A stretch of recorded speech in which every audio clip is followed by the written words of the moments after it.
has risen. Man is so profound that my king has risen. Floating on a cloud, mine is smoke, no sipping. Ain't no coming down, baby boy, I'm gifted. It's different, it's different. Trust me, I'm so different. Light to shine so bright. Can't you tell your boy just glisten, man? Just listen, just listen.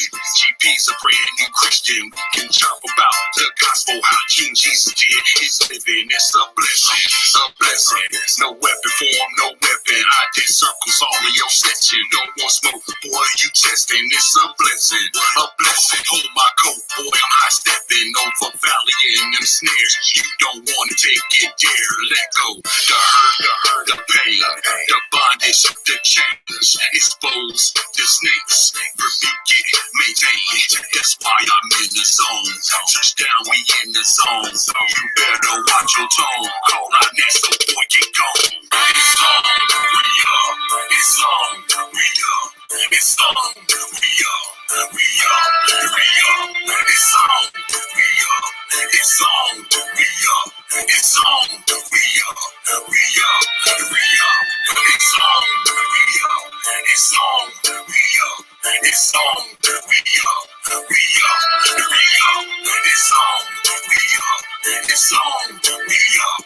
It's on, we up. We up, we up. I'm not okay with it. No, I'm not okay at all. You forced this all to happen. The squad I had to call. It's best you go seek refuge. Your counsel stop the fall. Misuse the things that bless you. It don't make no sense, oh no.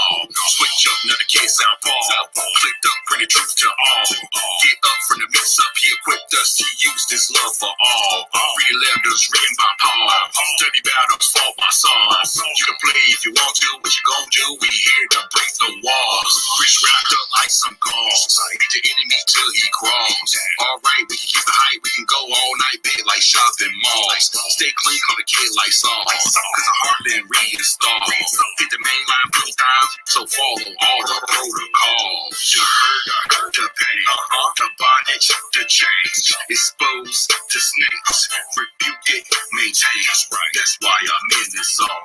Touchdown, we in the zone. You better watch your tone. Call out next, so do we get gone. It's on, we up. It's on, we up. It's on, we up. We up, we up. It's on, we up. It's on, we up. It's on, we up. We up, we up. It's on, we up. It's on, we up. It's on, we up. We up, we up. It's on, we up. It's on, we up. It's on, we up. We up, we up. It's on, we up. It's on, we up. It's on, we up. We up, we up. It's on, we up. It's on, we up. It's on, we up.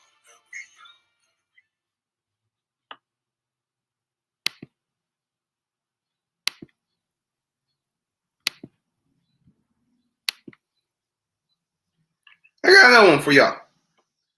Just another one. Y'all gonna like this one. Y'all gonna like this one.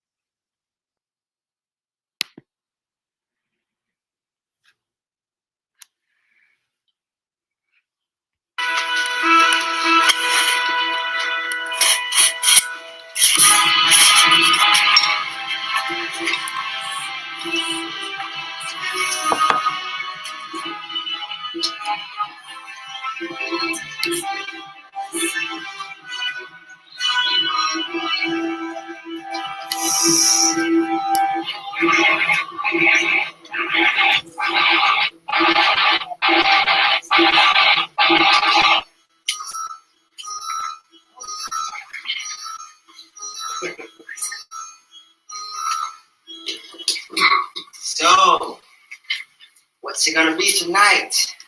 John, I need What? I thought we were gonna watch something. no. I need you to commit to helping make me complete. course. Mary, I thought we already agreed with each other. Yes, well, this is going to take a new commitment. A renewal of vows, so to speak. You know, they say when the weather outside is frightful. Wait, what? I got the first 7 seasons. You can thank me later. Check it out. Sport of Crowns. Isn't that all just a bunch of gratuitous sex and violence? No, gratuitous suggests it doesn't serve the plot. It's all a finely woven thread of intrigue and betrayal. It's like someone made a soup out of Lord of the Rings, Genghis Khan, Knights of the Round Table, a little I, Claudius thrown in. I don't know.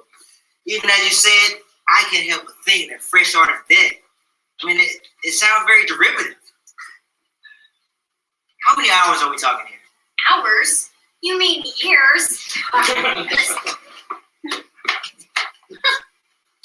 The realm is a tricky place. Okay. No, seriously. Life lessons. No, seriously, how many hours of my life am I committed to this journey? Okay, roughly maybe 70 hours. Wait, plus special features. Plus double that if we watch it with the commentary after we go through it once. Mary, I love you, but I'm not that committed. We've been married now, what? 18 years? The kingdoms were won and lost and won again. Sweetheart, love of my life. Love of your loins. Yeah. You need to slow your roll, okay? I have a life to live, work to do, real life stuff. I know, but we can escape all that. Like they say, when you play the sport of crown. Yeah, I hear you. But when I play the sport, I throw the game because it's boring. What's boring? Is the Bible boring? The Constitution? Plus, you can't throw the game. It's not sport. Who are you, the referee? Flag on the play, unnecessary dirtiness? I just thought some time together, some quality time. Quality time? How about a conversation? I don't know, maybe about my actual life? I mean, I don't ride around on a dragon here, but I do scoop litter every day. Yeah, I can't wait for season 8 of that. Nice. You know what, maybe quality time should include some intimacy, Miss Lady of the Lawn. Baby, of course. And we can totally do that. Imagine the fantasy. I'm a screener in our home. Oh, you know, role playing. Is that what this is about? No, but No, I see. So not only am I committing hours to regurgitated fantasy plots and swordplay, but now I'm supposed to get into a submissive role? Let me guess.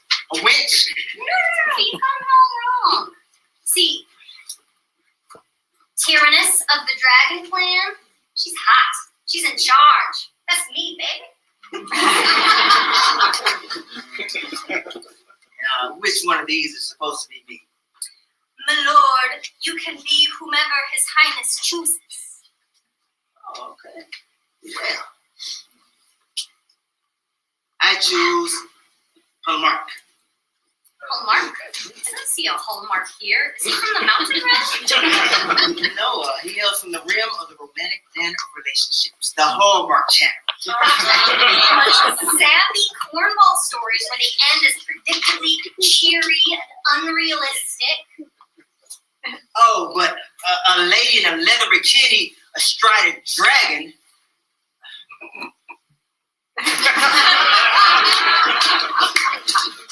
Oh, yeah. That's supposed to be more like real life. No. I mean, yes, in a sense. I mean, it's the sport of crowns, for God's sake. Yeah. So, we seem to be on a different page here. Yeah, we are. My page is written from the heart about feelings and love and Your page is written in the blood of beheaded soldiers on goat-hide scrolls. Yes, but carried by ravens. Did I hear someone say that we are going to watch Sword of Crowns? That's your mother's idea. Sounds like a royal good time to me. Oh, cheerness. Ouch. Mary, is this really what you want our daughter growing up on? I think the girl needs to learn about honor and chivalry. And wenches. There's more to the plot. There's a whole bunch of characters. True. I heard there's a scene where a guy chops off the head of a horse with a single swing of his sword. Disgusting. Mary, parenting? Yeah, Billy, maybe Dad has a point. I don't want you to grow up thinking that violence is okay. Or misogyny. No, that's not fair. You already brought it out. Well, it's not coming on tonight. I'm sorry. Thanks, my lady. You guys are lame.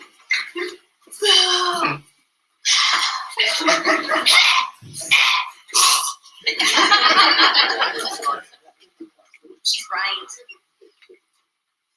Listen, I know you like this stuff more than just the blood and the nakedness. Absolutely. I like the power grabbing, lies and deceit, the backstabbing. The storyline just goes on, and you never know where the craziness will end. Okay, well, I have a compromise. I know something that has every element that you just described, plus greed. And in every episode, there's a mad king at the center of the action. Yeah? Pass me the remote and what's left of the popcorn.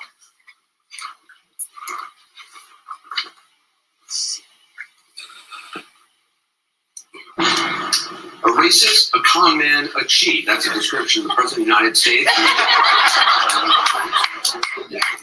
Good evening, thanks for joining us on the big day here in Washington, D.C. I think I'm going to testify publicly for the first time today about the president's alleged role in some of the crimes that are sending college students here on the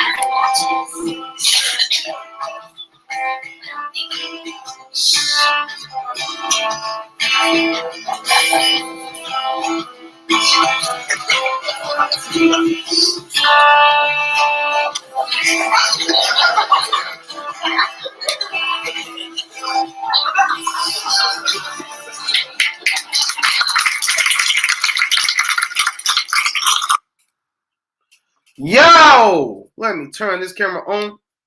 Yo, welcome to yet another episode. What the heck?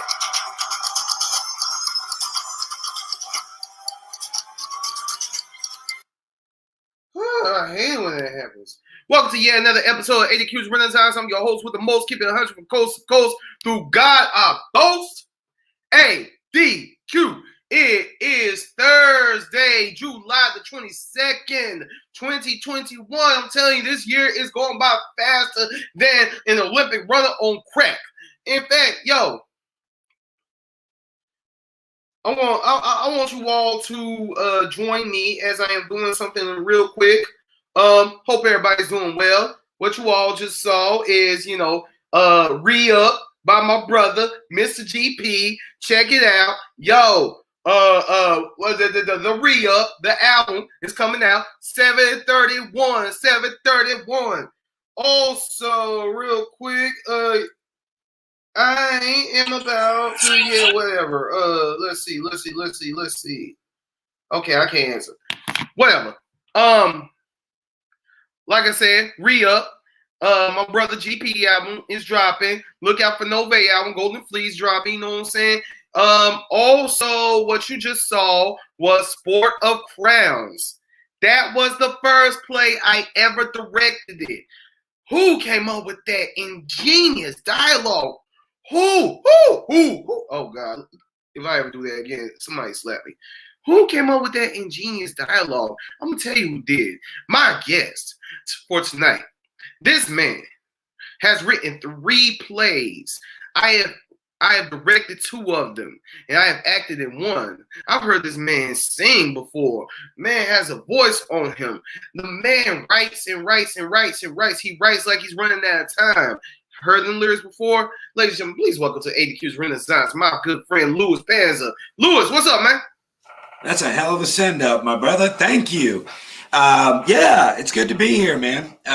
Yes, you're absolutely right. Not only was that the first play that you directed, I think that was the first one I ever wrote that was ever put on. So we were both jumping in that thing fresh. So that's how that worked out.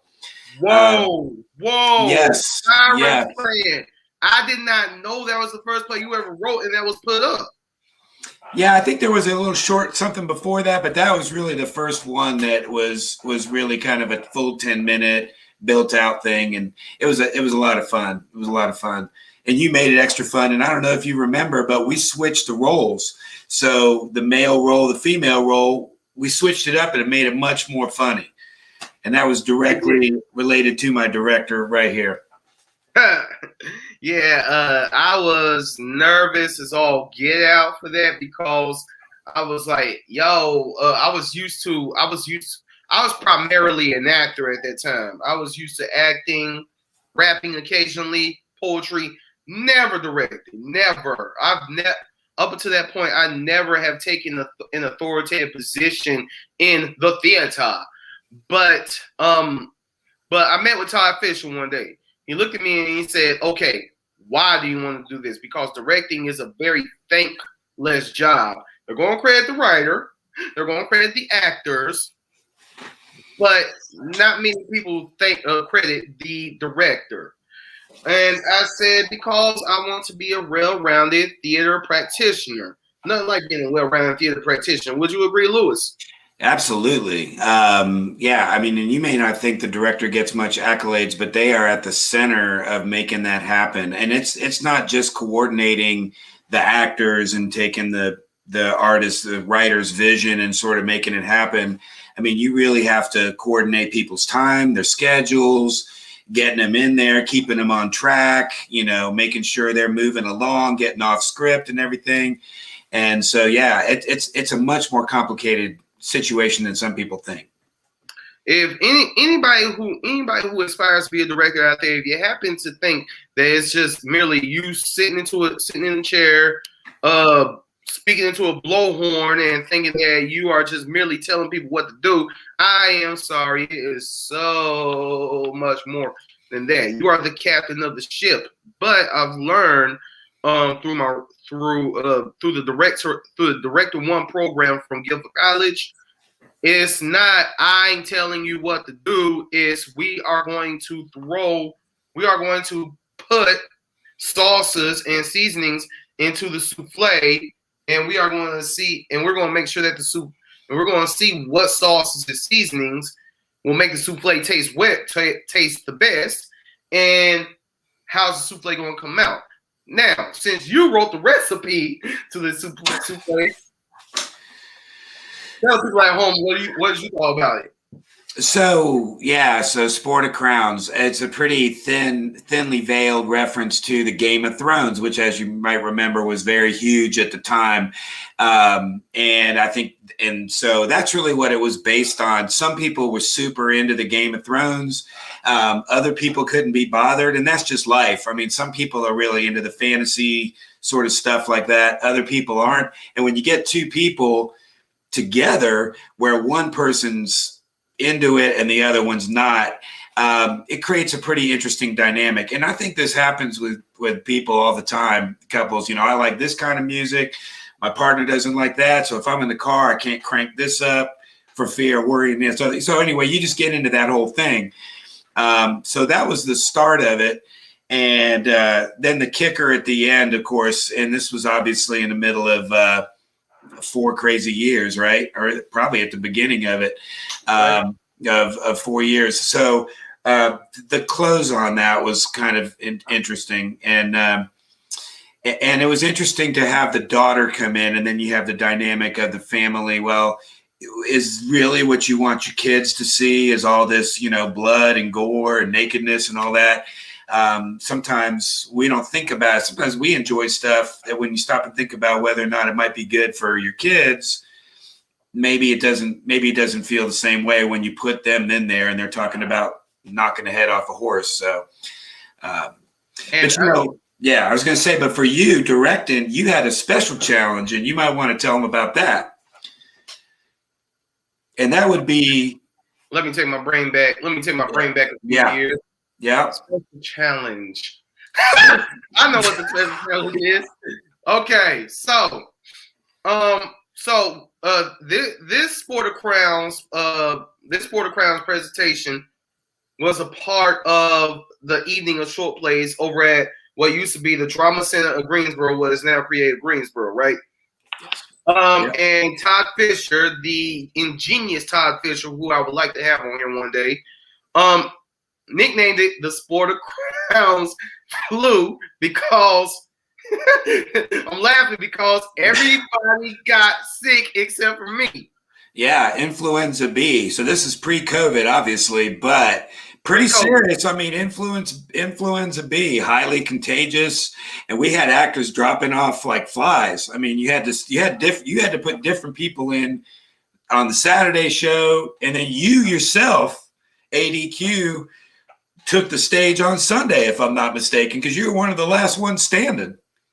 I took the stage because I wanted the father to remain a black man, and there was a thin selection of black actors who could just come in with the lines and deliver them and stuff. And I was like, well, shoot, I know the show, I know the lines.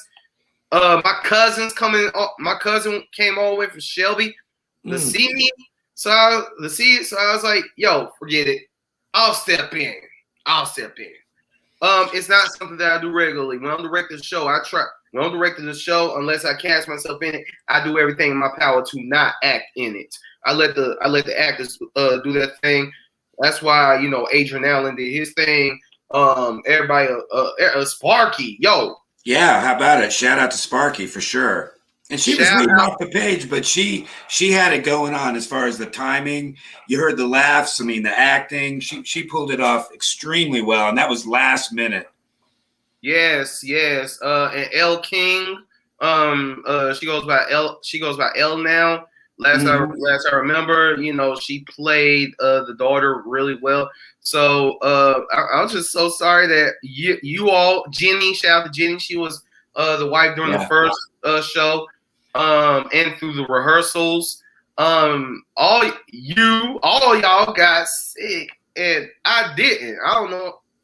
I was waiting for you to get sick. I don't know how you managed to dodge it, because I mean, everybody. There was 6 or 7 of this room right here that I'm sitting in was my quarantine room for like a week. Okay, after I went in, I had my pills, I had my Gatorade, I had my Cheetos, and I just hung out in this room for like a week trying to recover from that. So, yeah, it was a mess.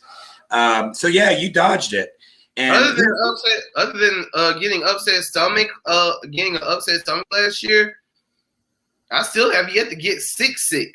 Knock on wood, man. Knock on wood. You better knock on something for sure, because but hey, I know me either. But I'm just saying, we felt the same way. We dodged all the COVID this last year, kept away from it and everything. But I don't know, man. I don't know how you feel about it at this point, but I'd like to think we're on the other side of it, but then on the other side of that, I don't know, man. I mean, Delta and all this other stuff. So I just take it day by day. If there's anything I learned in the last year and a half, take it day by day and wait and see just what happens, It affected art. It affected our art, as you know.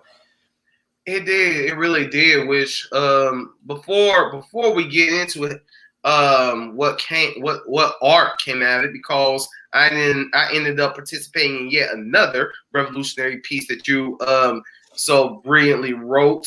Let's back up. I want to know at what point did you pick up a pen?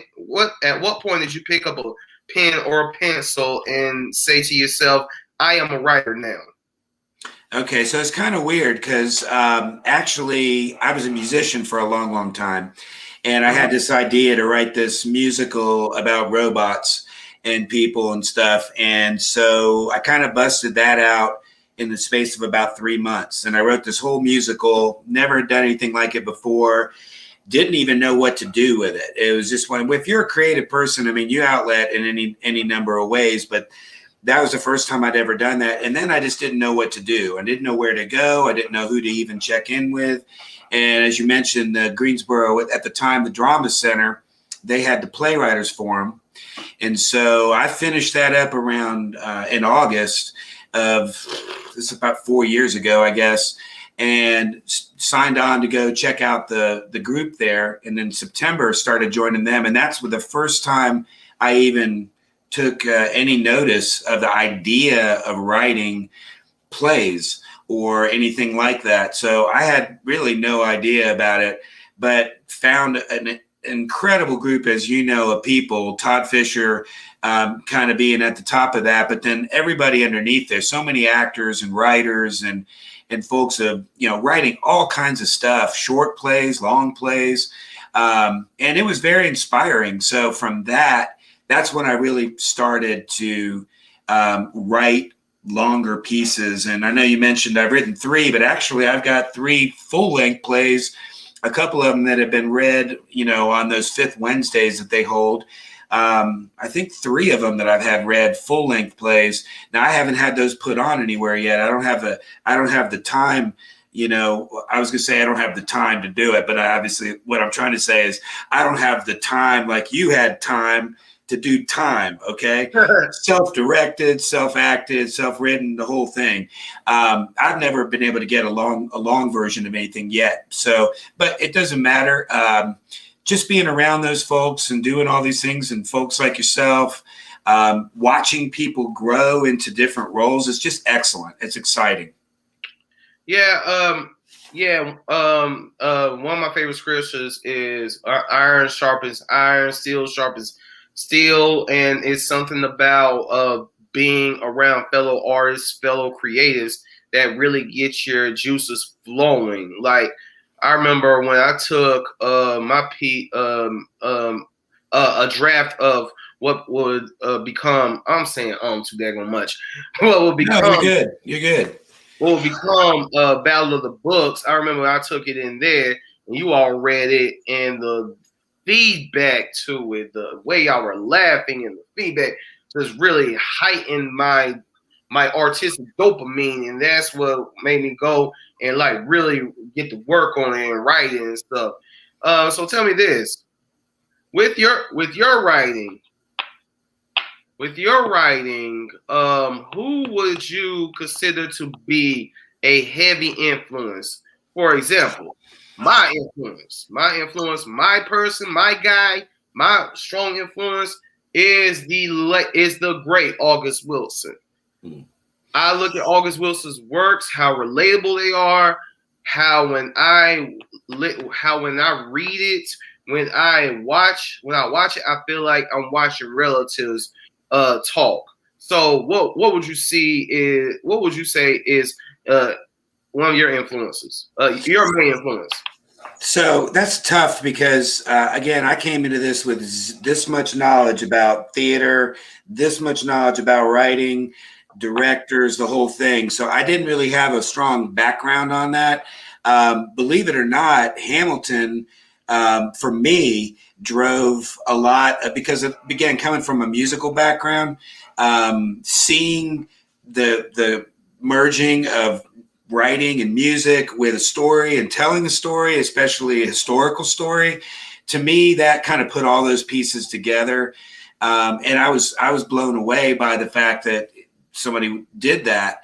And it was very encouraging to me as far as trying to tell a story in a different way about something that historically happened. So I've written a couple things. Like I did a piece. We were talking earlier about the Quakers and that, and I had written a piece about a Quaker, Levi Coffin, who was involved with the Underground Railroad.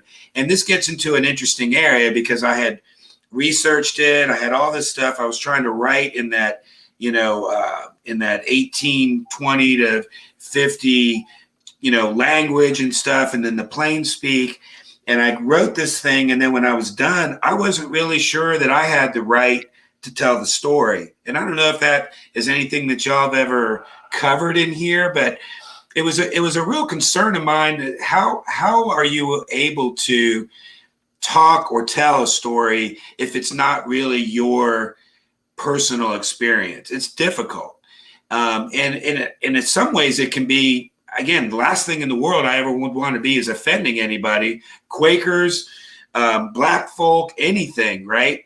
I don't want to give too much credence to the Underground Railroad as it was handled by, the Quakers, even though I think they had a really strong, wonderful influence in it. But if you put too much credit in one area, then you're taking away from other things, or maybe you're even glorifying in some way some piece of it. So it gets into a real delicate area, difficult, to make sure you're being authentic, make sure you're not overstepping or grabbing onto somebody else's experience and trying to take it as your own. So that was one thing that I learned from the historical stuff, doing it, because then I did I wrote this other one called Course Change, and it reimagines the Spanish and the French coming into Florida, and the Native Americans, the tribe that was there, actually expelling them.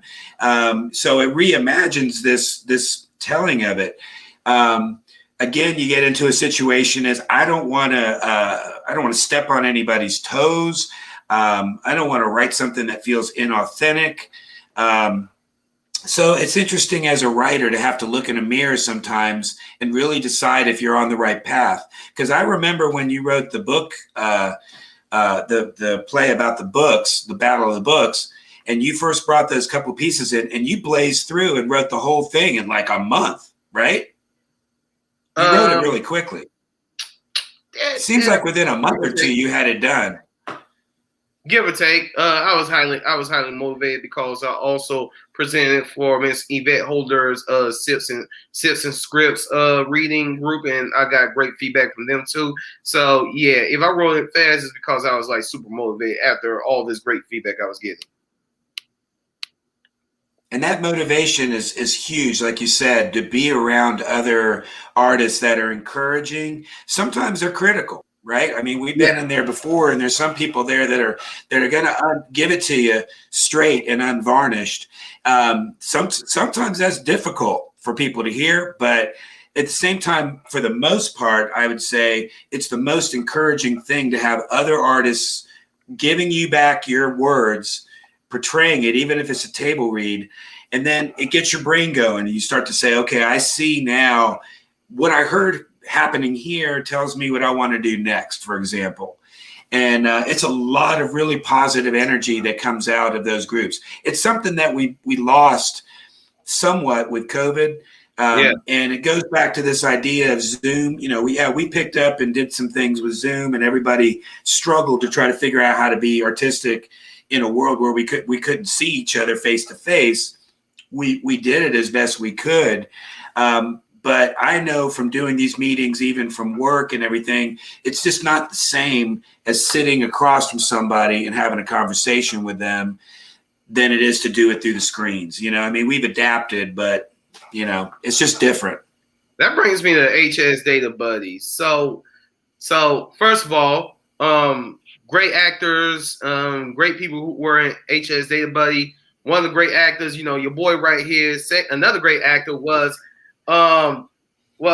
your friend and mine, Dan Beckman from Spring Theater. Shout out to Dan Beckman.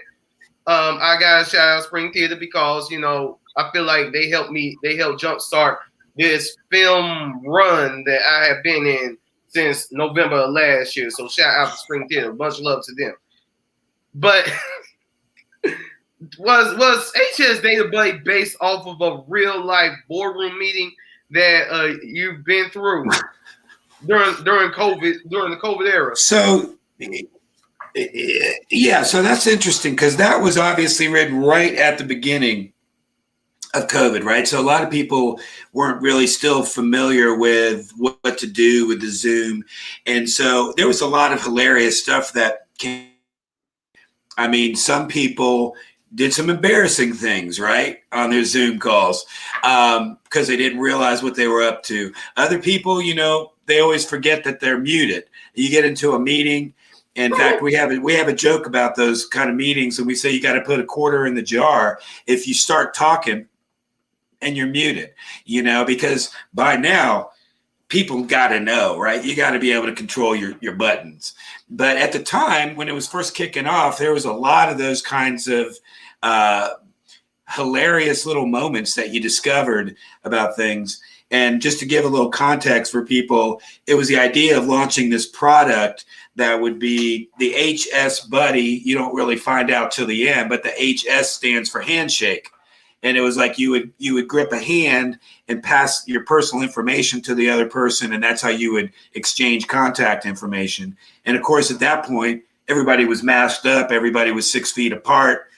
I mean, we were all in seclusion practically, and not knowing when it was going to end. And I tell you, Adrian, if you'd have told me that March that we'd be still in that boat a year later, I wouldn't have believed you. But, you know, we all adapted. We did adapt to it. It was tough to adapt because, goodness gracious, when I will tell you, when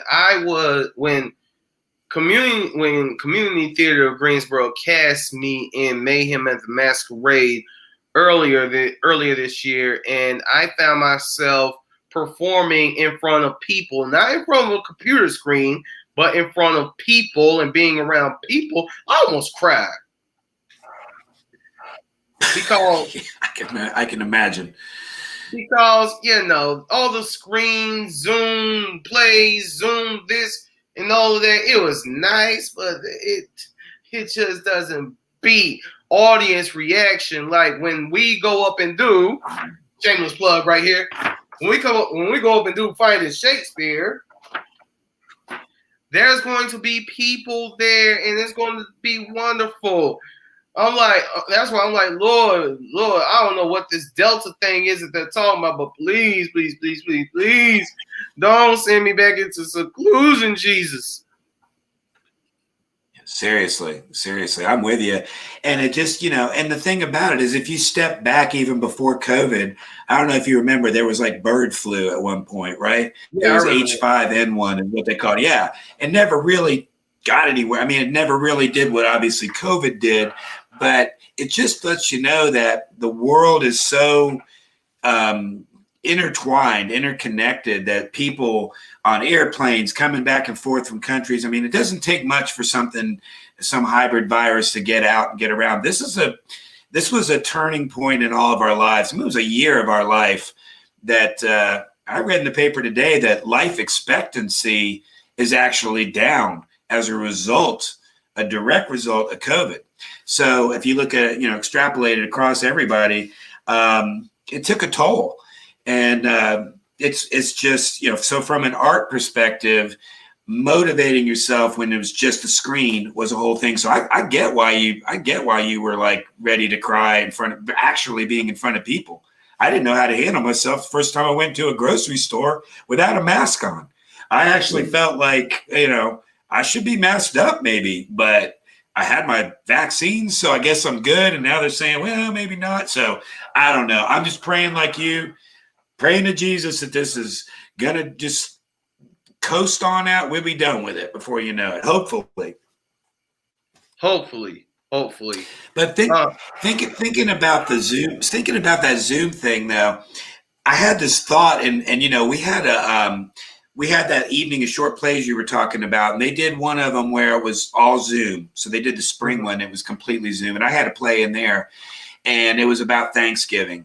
And so it was like a bunch of people having a virtual Thanksgiving because that's the only way you could do it. It was during COVID, right? But after that, I thought, what if when things are back live, somebody put together this deal where it would be a dark stage, dark curtains with boxes, like kind of like shadow boxes that are lit with the heads in there and the actors, and you have basically the 5 or 6 boxes for the actors, and it's like Zoom, but it's actually live. I mean, all you would see is the boxes with, you know, they'd be behind the black curtain like this inside their box, talking, looking back and forth. But it would be representative of what we went through kind of with the Zoom thing, but in a live environment. Those are the kind of things my brain goes to. I just try to think of weird stuff and how can you interconnect them, you know? Well, you know, the best thing about being a writer is you take whatever you may perceive as weird, write it down, and present it to people and see if it is weird. Maybe it is, maybe it's not. Yeah. Like I thought And maybe that, it's good weird. yeah. Like I thought that me doing a piece that was like super ultra depressing.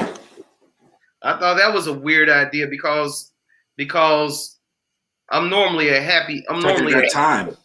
Yes, I'm talking about time. Now that was not a direct collaboration between us, but you did film it, and I thank you for that. I did film it. Yeah, it was a great experience, and yes, it was depressing, but. You know, if you're going to show life, everything's not supposed to be, you know, rainbows and puppies and unicorns, right?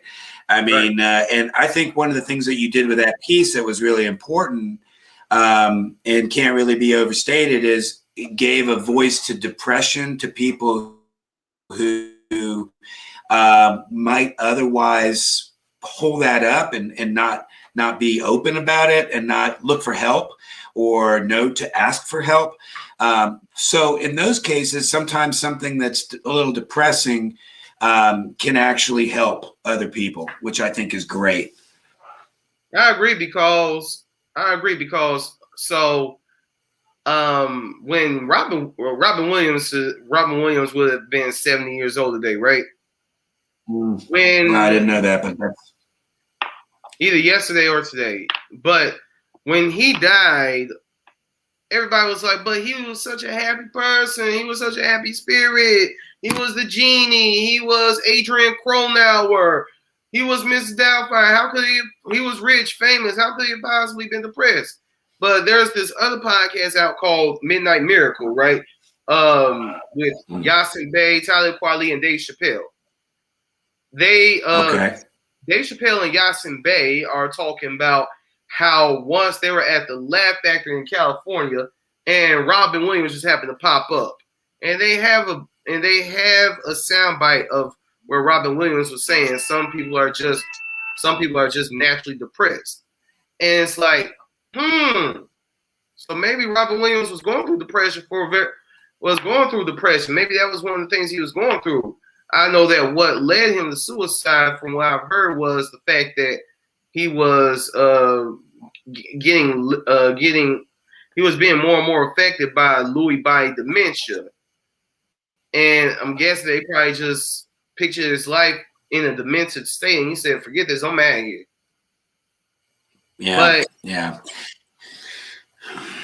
But you know, as we talk, as you talked about or illustrated in time and that too, and you know, one person's closure it opens a whole bunch of questions for everyone you leave behind too, which is another aspect of it. I don't know. I mean, listen, I totally understand depression because I'm a person, I'll tell you that, you know, I deal with it. Right.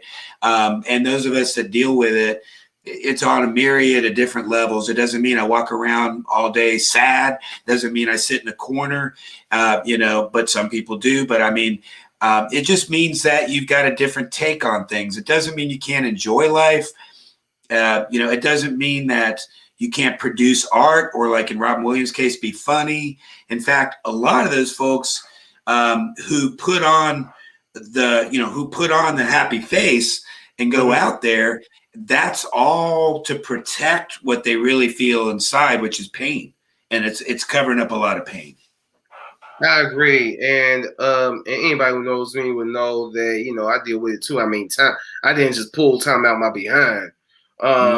That came from a real place. And, you know, it's and you're right, depression is not, hey, I'm sad, I'm gonna be sad all day. It's more so I am trying to get through this life as meaningfully as possible. I put my faith in God. I'm going to get through this life, but know that I am carrying weights with me, and I'm struggling to give those weights over to God and live freely and happily. It's a day by day struggle, but I say kudos to you, and I will kudos myself for giving voice to that, because hopefully someone could watch this and say, hey, I'm depressed too, and know that they're not alone. Absolutely, and I mean, I think it's much more prominent than people give it credit for. I think depression leads to substance abuse in some cases because people are trying to mask, the pain. Again, it goes back to that. If you can express that pain in some way and get it out, that's great. If you can share it in some way, in a meaningful way. But I've read a lot of things too, and I had a best friend of mine who was my best man in the wedding. And years ago, like his grandfather killed himself, and so my friend was very, I could tell, I was talking to him on the phone, and I could tell that he was very depressed. Okay. And he started to say things like, I don't know I'm not sure if I know what the point is. I'm not sure if I really feel like there's a reason to go on. And I said, the one thing that really troubled knowing that you're saying that is that I know you have a 9mm under your bed. And he didn't. And I said, have you ever thought of picking it up? And he didn't say anything. And at that point I said, okay, you need to get some help. We need to get you talking to somebody, and then there's some medicine and that, but I think it's a combination of medicine and counseling that you have to kind of have and together to kind of grow and get through that stuff. But those are the questions that some people on the outside may not know to ask. They may be afraid to ask. They may think they're intruding somehow into the person's situation, but you need to know if somebody has the means and the thought together, because you don't want to be that person that could have said something. And again, all those people who are left behind are scratching their head like, I didn't know. And especially sometimes people will just get that strength at the very end. They seem real happy. Now they've come out of their depression just enough to get the strength to do it. And it's tragic. So, like you said, if there's folks listening who are feeling that, hopefully they have someone they can reach out to, whether it's to God, a pastor, some really dear friend they can trust, or somebody that they can speak to about it, because it's a real thing. When I watched Time, because I had never seen, first of all, kudos to you again, not just for writing it, but for directing it, acting in it, the whole thing. It was hilarious when you finished it, because you came out and said, that's right, I wrote it, I directed it, I started. I mean, you put it right on out there. I was like, wow, okay. But you did. Okay, you did that. And it made a lot of people think. And I think if there's anything we can do with our art, have people walk away from it thinking about something that they didn't think about when they walked in, that's awesome. And to me, knowing you, having known you for these 3 years, I guess maybe 4 years, one thing that I've told you before is that I'm always impressed that no matter what's going on, you got projects going. I mean, you're juggling stuff. Even when you were directing my stuff, you were like, hey, I got to look at this calendar because I got to be in this thing. I got this other thing, and I'm wrapping up a show over here. So it's like you always have your plate full. And to me, that's impressive. That's impressive. It's a drive that I see that I don't see in everybody. It's hard, like you said, for people even to get self-motivated to write sometimes. But to crank out the stuff that you do and to participate like you do, again, that's why my heart's right here for you, man. I appreciate that. I jumped right into Airbnb Butchery right at the time. When time was over, and all the tears were dried up and stuff, I jumped into Airbnb Butchery. Now, while I do not regret doing Airbnb Butchery, my only regret there is I didn't give myself time to decompress, because time was a lot. And how about right after Airbnb Butchery, I jump into yet another depressing piece. You familiar with the writer Truman Capote? Yes. Truman Capote's Holiday Memories. I promise you, me and this young lady named Allie, we were at the end of the play. Shout out to Joe Hall, shout out to everybody who I work with, Bryson Cavaniss, everybody who I work with Truman Capote's Holiday Memories. We're gonna get into Airbnb Butchery in a minute, but at the end of each play, right? So doing time never made me cry. I did not shed not one tear during time. Even when I had 2 actresses quit on me. Well, one quit, one I had replaced cause Lord, being director is not easy. Anywho, in Holiday Memories, at the end of every single play, we have released kites into the air. Dude named Perry, I forgot his last name. I think it's Perry Hall, but he was playing the piano, this type of instrumental associated with the piece. You think about the end of the play. Spoiler alert. Spoiler alert. I mean, Holiday Memories is a whole movie, I think. Anyway, spoiler alert. The boy goes to the military. His cousin, who's his best friend, who is very much older than he is, dies. Or gets old and just withers away.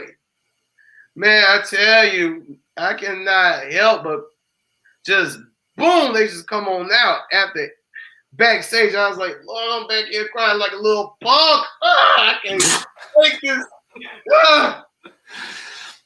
That's tough, man. I mean, listen, I think the reason with time, the only thing I can tell you from watching it and seeing it, and I know the directing is a whole other thing in the background and trying to juggle, you probably were too busy to think about it. But the other thing I was thinking about is you acted out the pain in the piece. So it's something different if you're actually expressing it. I mean, you had a lot of anger. There was one emotion that was highly charged in the piece. It was anger, right? Would you agree with that? Yeah, I would agree with that. Yeah, so you had to let a lot of that out, and you were letting it out there. So that's one of the reasons I think you probably were able to escape that without a lot of, after the effect, the tears and stuff. But other things will creep up on you. Sometimes it's the simplest thing like you said, nobody wants to wither and get old. Because how many times have I heard you complain, Lord, I'm getting old. I'm like, come on now, you're like 32 or something, or 30. You turned 30, I think, at one point. At some point. I will be 36 in September. Oh, okay. Well, but I don't know. The way you were howling about it, it sounded like you were turning 75 and, with a walker or something. Every one of us, I remember being someplace and you were talking about that. Oh, no, I'm getting old. It was like a side comment you throw out every episode. And the rest of us old people were like, come on, dude. We got 20 years on you. I got a little salt in my pepper. Okay, all right. So the great thing about Air B Butchery is Air B Butchery was funny. The people who participated, Chris Scott, great people, great actors. Butter, I'm gonna call her Butter because right after that she went and did Butter. She know who she is. But everybody who participated was great. It was a funny piece, and I was very glad to be able to direct it. I did learn another pain about being a director, and and that's having an actor who is so dissatisfied with directing that they just quit, and that makes you look like, and that made me look like the butthole who has no clue what he's doing. No, I mean you're one of the things because that was the second time that you directed a piece of mine, and I'm pretty hands-on when I like to be there to help out or whatever, and so you did exercises and stuff which I thought were good, but not everybody's comfortable with, I guess, exercises. They call them out. I don't know. The other thing about that is that I think if I remember correctly, she was very adamant about sticking to the script. And this is something we talked about earlier this morning when we were pre-talking about this, was different writers have a different sense of ownership when the piece is getting ready to go put out. There are some people who are, don't you be changing a "the" or an "a" or an "a." Everything has to be to the letter. Don't change anything, nothing. There's other people that are like, hey, if it works, if it makes more sense, maybe we understand the characters a little different now that we have the actors there and they're starting to talk. And, you think about some stuff. There were some ad libs in B Butchery that sold it. Okay. Santa Claus, right? You remember Santa Claus. I mean, like Eric, I forget his last name, but you see, me, I am what you would call a heretical director. There is heretical directors and there's worshipful directors. Worshipful director, if you were to put up a Shakespeare piece, I'm sorry, I'll move around a lot. See my shadows disturbing me a little bit. But anyway, if you are putting up a Shakespeare piece or August Wilson piece or a piece that you look at the words like it's biblical and you don't want to change nothing about it, that's a worshipful director. Okay. A heretical director is someone who, sees the piece as a blueprint and won't change the words, but see where we could like make a couple of edits here or there. Me, I was largely respectful of the words of the dialogue because you're a great writer, Louis. But while they was dragging Santa, come on, who's gonna drag somebody and be in dead silence? Like, oh, that was the funniest part, though. I mean, that was the thing. So there were things written in there that when you technically have to try to do it on a stage, somebody's going to break a back or a leg or something if they try to do it exactly as it was written. And we didn't know, obviously, until we got there.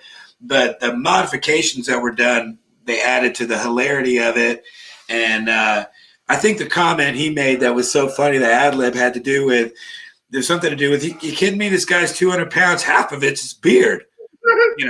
That was funny. Now that was an ad lib that was funny. And to me, those are the things that make something, and you can tell in the audience, right? You can tell like listening to Sport of Crowns when you were doing that. That's maybe the first time I think I've even heard that. I was at the Saturday show. That must have been the Saturday show. That was the Saturday show because I was on the Sunday show. Yeah. And I didn't want to show myself. I wanted to show Adrian Allen because he did a great job. He did a fantastic job. And he still has my watch, by the way. I'm just kidding. Adrian, if you're out there, you hang on to that, man. But that's the thing, though, is you can tell from the audience if something's working or not, right? And as a writer, you don't have that. You have no sounding board until it starts to get out there. And you can kind of tell in the reads and stuff like that, kind of was even during the actual I'm drawing a blank now, not the dry run, but whenever the dress where everybody's right, say it one more time. Tech rehearsal. Tech.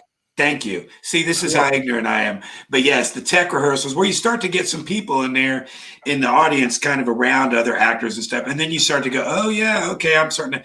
And then when you finally do get people in there, you go, I see what worked and what didn't, So it's fun. I mean, listen, you and the other folks that I've met and the group in general has been inspirational to me. I've come from a musical background. And so to come out of that into this form of art has been very interesting. And the robot musical, I'm not leaving that alone yet. Something's going to happen with that. But I did start another project with Amanda and Amanda who? Almodovar. I know Amanda who, but whoever's going to watch and listen to this won't know who. Absolutely. Well, she's a dear friend, and she came up with this idea. She had a musical that she had done called Pink and Purple, and she did get that stage. But then her and I kind of started collaborating on a piece called Gaining Ground, and so last year, in the midst of the COVID and everything, we really scrambled separately to write music and the whole thing in the musical, and we did get a chance to do a table read basically through the Footlights program of the Dramatists Guild. But now we're really getting more serious with the piece and she's picking apart the characters and trying to find ways to make them really stand out as individuals and that. And I'm working on the music. And Adrian, I was telling you earlier, but I want to show you what it looks like. The score stuff. So being able to write a score. A lot of us musicians, we just do it off the cuff. I mean, we play by ear, we multi-track, and and at the end of the day, that's great. We've made a piece of music. But in this sphere, you got to be able to find a way to translate that music into a form that you could hand off to anybody. And I guess that's the thing that's really amazing to me. And I didn't know how to do it. But I found a free piece of software for folks that are writing music that might want to try to engage the concept of creating a score. And it's called Muse, M-U-S-E score. It's free. You can download it, and it allows you to, take your music as you're playing. You can connect up a keyboard to it and play the notes, and it turns it into a score, multiple scores if you've got sheets for different people. And it even plays back the music for you and allows you to export it. And it's just fantastic. And did I say it was free? Because it's free, and I didn't invent it. I wish I would have.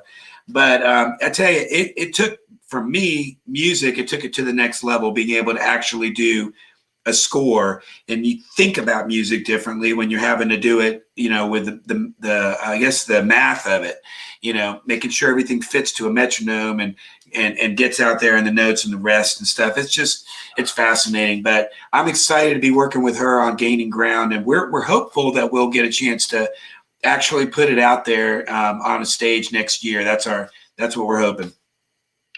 So I hope y'all put it out there too, because you both write very great dynamic things.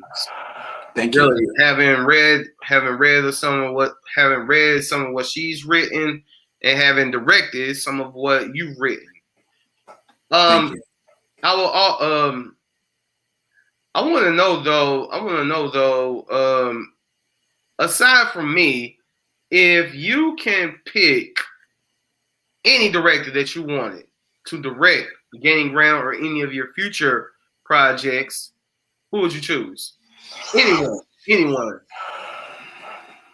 Well, I have a pretty limited experience as far as that goes with people that I've seen up close and personal. I want to say, I mean, literally anyone, someone famous, someone local, anybody. Directing it. And you said not you, right? I can't include you? I mean, if you want to. Okay. But honestly, though, in the group of the people I've seen around here, there's been a lot of different people, and they have different styles.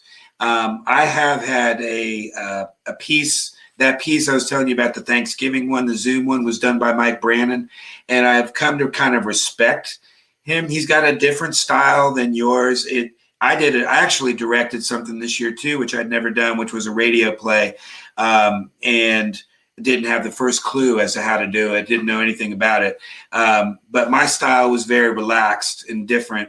But Mike gets results for one thing. And one of the things directing, and I know you do the same thing, when you read a script, you want to know the backstory for those characters, and you want the actors, and even you go to the writer and say, okay, well, here's Joe over here, right? Where did Joe come from? I mean, what does he do for a living? What's he feeling? How did he get to this point? What's his motivator? And those kind of things. And I hadn't really thought. In some cases, as you write, you just kind of put it out there, and I'm just writing about what's going on in this time frame. I don't know what the backstory is. I don't know where the dude went to school, or if he went to school, whatever. I don't know. But they make you start to think about it, and it makes a difference. So that is my super writing intensive, super analytical Guilford College training. That's where that comes from. But I love it. I learned that from being taught the school of thought of one Uta Hagen. How an actor gets into character, how they find their character. And I found that that is very that's very, what's the word I'm looking for? Productive. It yields fruitful results. And Uta Hagen comes from the Stanislavski school of thought, and Stanislavski. I love what I'm trying as I prepare to play Hamlet. I was about to say Hamilton. Hamlet. Hamlet. Yes, Hamlet. I know you're playing him. Yes. as I prepare for that, I am trying to find where do me and Hamlet meet. I'm trying to get into why Hamlet does what he does in the 15 minutes that you are going to be watching me play Hamlet, and what does Hamlet want? And I believe that giving your characters a backstory is very important, and I'm pretty sure that's one of the reasons why what's her face? I'm not going to say her name. What's her face quit because she was like, man, Adrian's asking for too much. Well, I'll say this because without naming names either, but one of the techniques, I guess, that you used with us to try to, and we didn't have the actor who was playing the husband with her, so I sat in on that. But one of the things that you had us do, because in the play they're sort of bickering and they come onto the stage with a little bit of a fight going, and you kind of wonder about their dynamic, and so you actually had us pretending like we were in the car, listening to the radio, getting to the Airbnb, and what kind of argument were we having right before we got there? What kind of discussion? And I thought that was really cool. And again, that's something that I'm learning from people in this industry as I go. And you're one of the people that I will say that I'm learning from, and I appreciate it.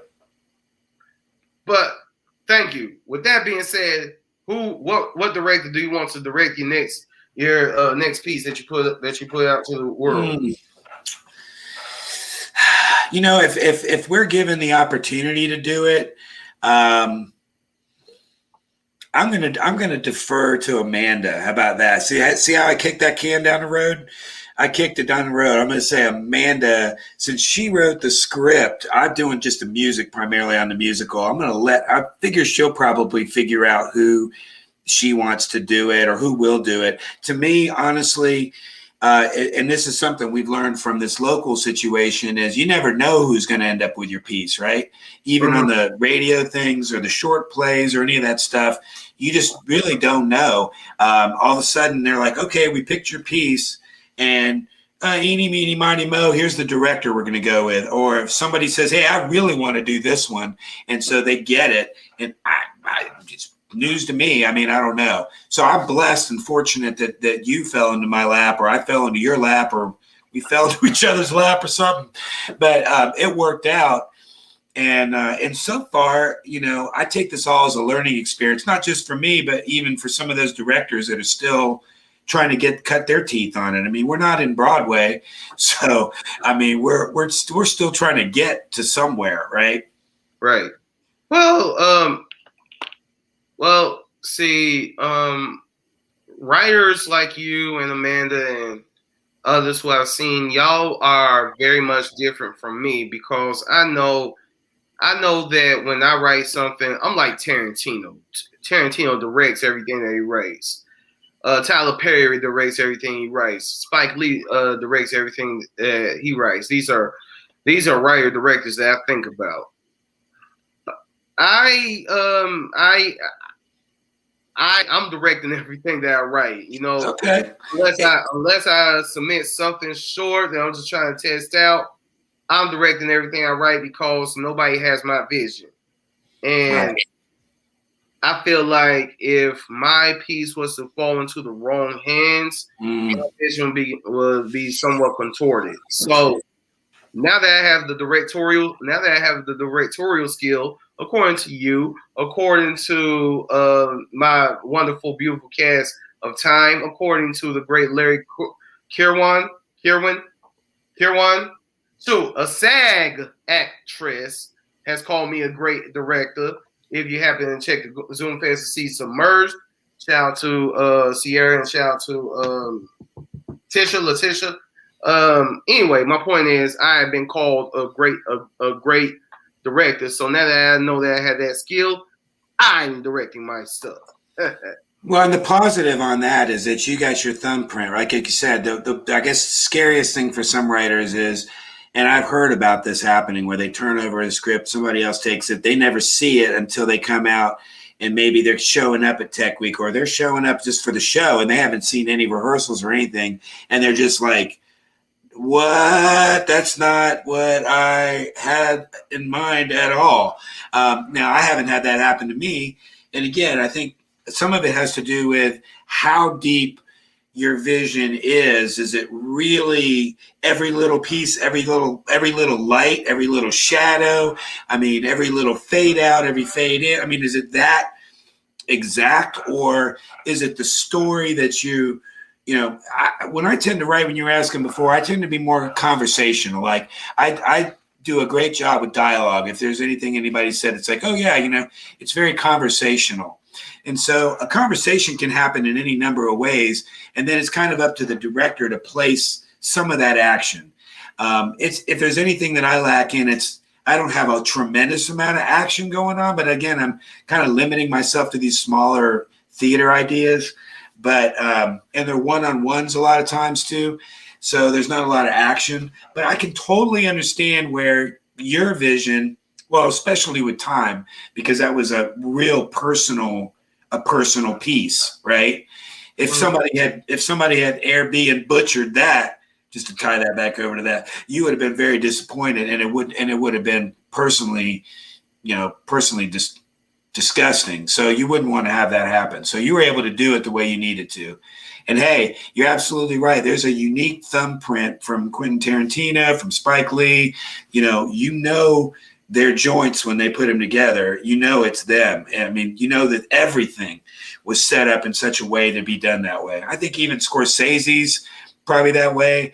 And I'm not trying to get into any Woody Allen stuff because, I'm just not trying to go there. But I'm saying if you look at him from just from the concept of it, it's another person that people say, oh, yeah, they're taking this thing and they're doing it. And again, I'm not trying to give any props to Woody Allen because we all know what he did.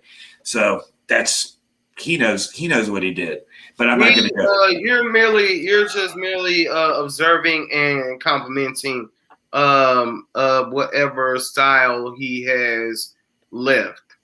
It's just a fingerprint. It's a fingerprint on the work, and it's sometimes you can see it, sometimes you can't.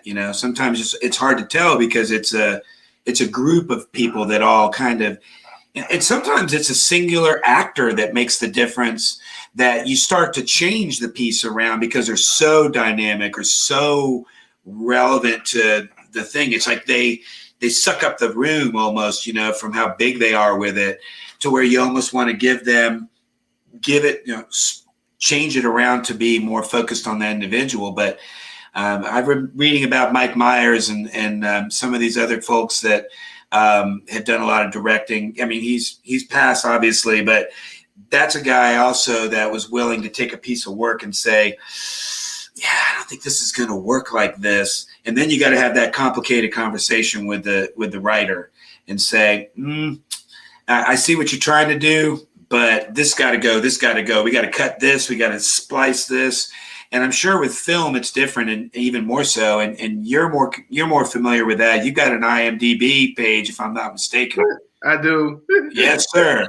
So you know. I mean, I don't have to say nothing. Just drop the mic. That's right. Fire! Drop the mic. Bam. Well, tell me this. This is where I want you to give your unapologetically truthful answer. Okay. Okay. All right. So let's go. We're going to go back over the 3 projects that we collaborated on. Even though HS Data Buddy was not a direct collaboration. Well, heck, it was because I acted in it. Yeah. So with Sport of Crowns, I originally wanted to cast a black family, but the only 2 black actresses that I had that I could get were both in use. So, okay, forget about that. Sport of Crowns, I gave a purple theme. The whole set was purple. It wasn't because of Prince. It was because purple is the color of royalty, and we were talking about crowns, so it was royal. So, on a scale of 1 to 10, where would you rate my directing for that as a writer and as a patron. Okay, well, again, I got to give you a solid 10. But again, it's not just it was the purple aspect of it. That's the lighting and everything. I mean, if I remember correctly, you even had like the lights and everything else going that. So you had taken that whole thing and really kind of done that. It was a simple set, but you worked with people. And the reason I give you a 10 on directing that is not just a Sport of Crowns flu, but that had something to do with it, because to me, professionalism is having to work on your feet, right? If a situation changes and you got to do something different, then you've got to do it because the show must go on, kind of thing. And so, yeah, I give you a solid 10 right there for Sport of Crowns. I enjoyed it. It was probably, when I look back on the different things I've done and different readings and different things that have been put on or whatever, that ranks right up there as like probably one of the top, if not the top piece in terms of how it came together. Thank you. All right. So no one got sick after Airbnb Butchery. So what did you think about Airbnb Butchery? That's true. We survived that one intact, although there was a lot of fake blood, I think, on the stage, maybe. Shout out to Sarah Stephens. What's that? I said shout out to Sarah Stephens. Sarah Stephens, who is a young theatrical prodigy. Meredith Stephens, Stephens. That's her daughter. Shout out to Meredith. Shout out to everybody at Goodly Frame Theater. Anyway, Absolutely. Sarah provided the fake blood every night, so shout out to her. Yeah, and so that was just so folks know. I mean, it was a horror themed evening of short plays, so all the plays had to be scary in some way. I took it to that humorous level where then it flips in the end and does get kind of gory, and you don't really know what's going to go down. But I mean, how about if I just give you an 8, because I have to compare it to Sport of Crowns, but it was perfect. It was perfect. I mean, and you were able to direct the actors to bring their personality to it. And again, Chris, I think his name was, right? Was it Chris? Yeah. So Chris bringing the humor that he brought to it was excellent. And Santa, what can we say about Santa, right? I mean, he's a jolly old soul. But anyway, everybody there really kind of pulled it off, and it was good. The other reason I'll kind of give it an 8 is there's the one actress that I felt like she should have projected more. I know it's hard to get that out of people sometimes if they're just not going to bring that volume level.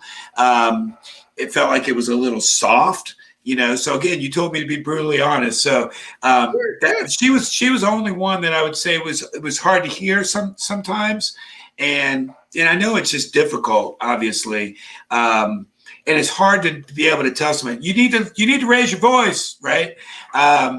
But sometimes that's got to be the case. But no, overall, everybody did a great job with the interpretation of it, and I loved it.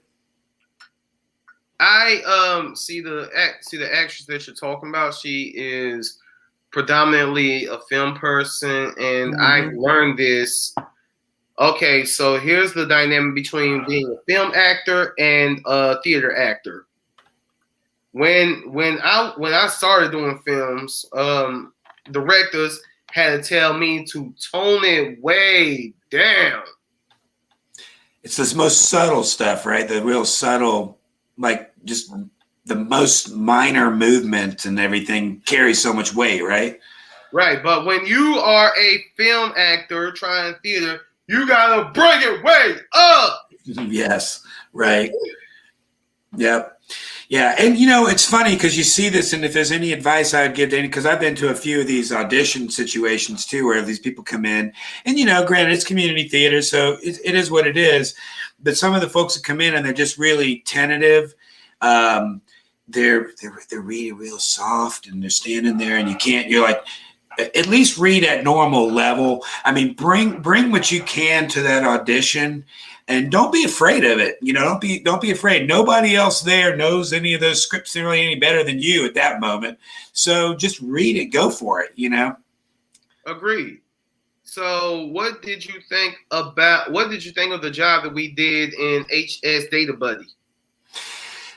That one was played good. Toby. Yes, you I played did. Toby.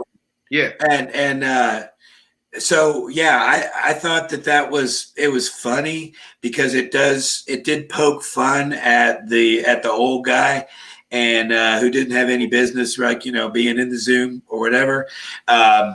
And just the fact that, and then there was the ass kisser too, right? So there was the one guy that was kissing his butt the whole time.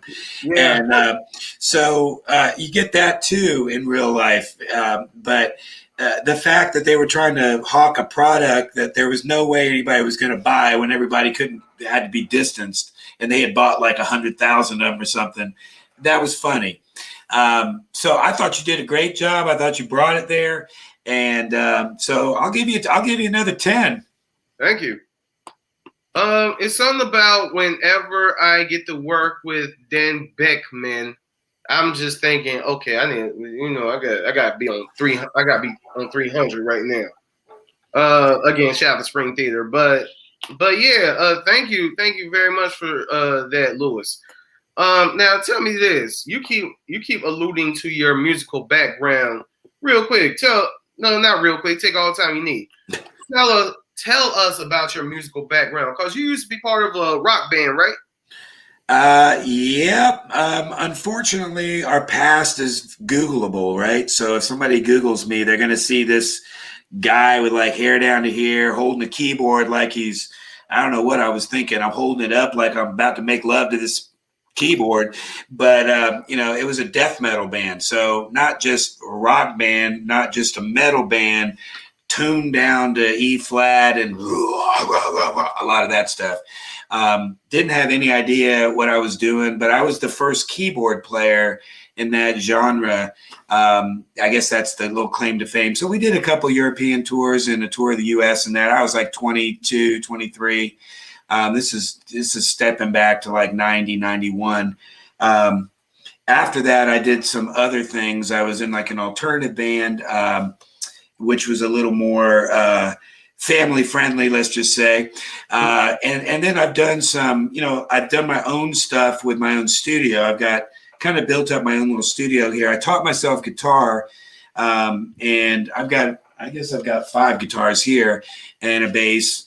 And so, and the keyboards have always still been the primary thing, but I like to throw down stuff and mix it. And so the mixing part is a big deal. I did spend some time in a studio when I was in Tampa called Audio Labs, and being like a studio musician, which really does give you some great chops because you never know what's going to come at you. So one day there was this woman that was putting together some kind of massage, or no, I'm sorry. It was like a hypnotism thing where you sit back and you listen to this thing, and she's walking you through this hypnosis meditation. Okay. And they needed some music for this. And so I came up with some stuff. It probably had a little flute. It was probably, I don't know what the heck was in it. It was real like laid back, real kind of new agey. And she was a trip. And so what I'm saying is you never know in a studio environment like that what you might get called out to do. And so it's been a great journey. I've done a lot of different kinds of stuff. I did a Christian album. I did a rap album with a guy from Miami named Papa Don. You know, you and I've kicked a few things back and forth. You know, as far as music and that, I did the musical thing. And I write a lot of sort of parody stuff sometimes, but it's just really whatever's going on. Pete Turner and I have done some children's songs, actually. We kicked around the idea of doing a children's album with some variations of stuff. So, you know, it's all over the place. So real quick, I'm going to say this, then I'm going to, I Googled you. So, yes, I did. Y'all have a Wikipedia page. Y'all are on Wikipedia. Yes. So, real quick, Pete Turner. You see Pete Turner, you think nice, quiet, mild-mannered white guy, right? So, okay, so when I was working at daycare, he would sing to my kids. It was great. They had a great time. You would think, yeah, he's a writer, but, you know, a lot of his stuff is, you know, child-oriented and all that good stuff. But we acted together in this film called Guys Night that was super funny. And Pete was just hilarious in it. I got to see that. You told me about that this morning. I got to go check it out. Now, I think you said it's on your YouTube channel, right? So what? You said it's on your YouTube channel, right? I can get to it that way. Battle of the Books is my play that I wrote. Oh, that's right. Okay, the other one's touring the festivals. That's right. This is on the festival run. Yeah, it's on festival run right now. It's in 5 festivals. Yeah, it won a couple awards over in a festival in India. So shout out to Caleb Kurtz. Shout out to everybody who allows me to act. I love it. So I Googled it while you were explaining yourself, and Nocturnus, currently Nocturnus AD, is an American death metal. That hurts. Death metal band formed in Tampa, Florida in 1987. I know, right? So you see all this. I got way more salt and pepper kicking over here, just for the record. 1987, I was 2 years old. But anyway. Okay, all right. I hear you. Well, actually, I didn't turn 2 till September, so I was 1. Okay. Anyway, they were known for their science fiction theme. No wonder you keep on trying to put together a robot play. Robot music. Right. They were known for their science fiction themed lyrics and use of keyboards, both of which were virtually unknown in extreme metal at the time. Were y'all like one of the 80s hair bands? Well, the pictures look that way. We weren't like a Poison or anything like that where we were all, just glamming it out or anything. We were we had long hair, but we were very much like wearing shorts or t-shirts on stage. We didn't have anything going like crazy makeup or anything like that. But, the other sad part about it, one of the reasons I left it and walked away from all that too, was the other theme. So that's sci-fi, yes, but it's also, it leans into the black metal stuff, a little more dark stuff, which was the drummer's influence. And, he thinks I tried to steal his band from him, whatever.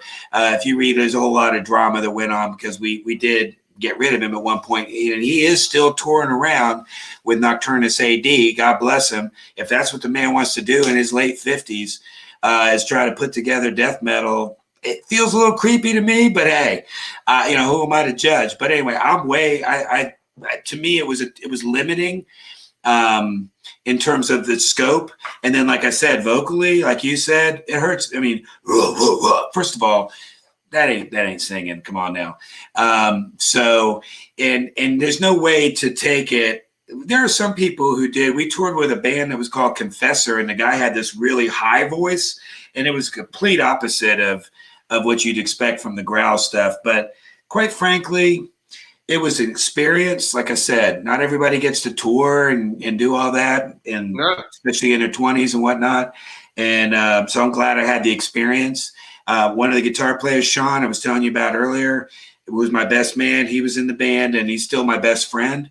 But the rest of the guys, I don't know what happened to them. And other than Mike Browning, who I know is doing his thing, and God, like I said, God bless him, or Satan bless him, or whatever he wants to hear. But I wish him the best.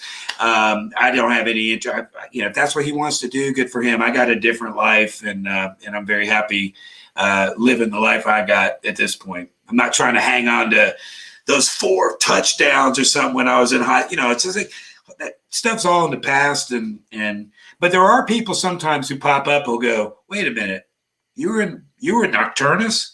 And my daughter's 30, she'll be 32 this year. And she bumps into Whoa. Yeah.